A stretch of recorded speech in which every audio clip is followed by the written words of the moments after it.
দক্ষিণ এশীয় আঞ্চলিক সহযোগিতা সংস্থা সার্ক পুনরুজ্জীবন প্রশ্নে সন্ত্রাসবাদ বিষয়ে বাংলাদেশকে সতর্ক করেছে ভারত। গত সপ্তাহে ওমানের রাজধানী মাস্কাটে বাংলাদেশের পররাষ্ট্র উপদেষ্টা তৌহিদ হোসেন ও ভারতের পররাষ্ট্রমন্ত্রী এস জয়শঙ্করের বৈঠকে এই সতর্কবার্তা দেয়া হয়েছে। শুক্রবার নয়াদিল্লিতে ভারতের পররাষ্ট্র মন্ত্রণালয়ের সাপ্তাহিক ব্রিফিংয়ে মন্ত্রণালয়ের মুখপাত্র রণধীর জয়সওয়াল এ তথ্য জানিয়েছেন।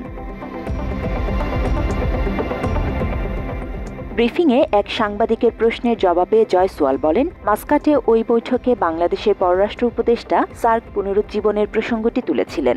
দক্ষিণ এশিয়ার সবাই জানে কোন দেশ ও তার কী ধরনের কর্মকাণ্ড সার্ককে কোণঠাসা করে রেখেছে।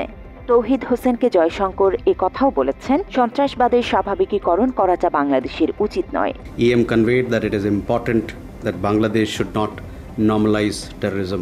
Everyone in South Asia is aware of which country and what activities are responsible for stymieing SARC. এটা তো প্রাণ আচার, আমাকে একটু this.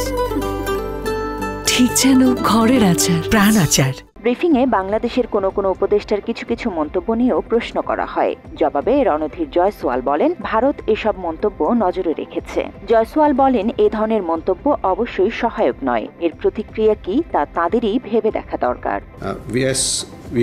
We have taken note of such remarks which are of course not helpful.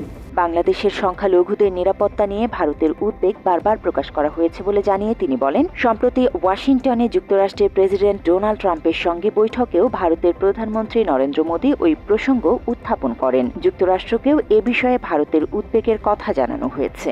In fact, this was an issue which came up for discussion during Prime Minister's visit in Washington as well, and we relayed our concerns as what's happening in Bangladesh.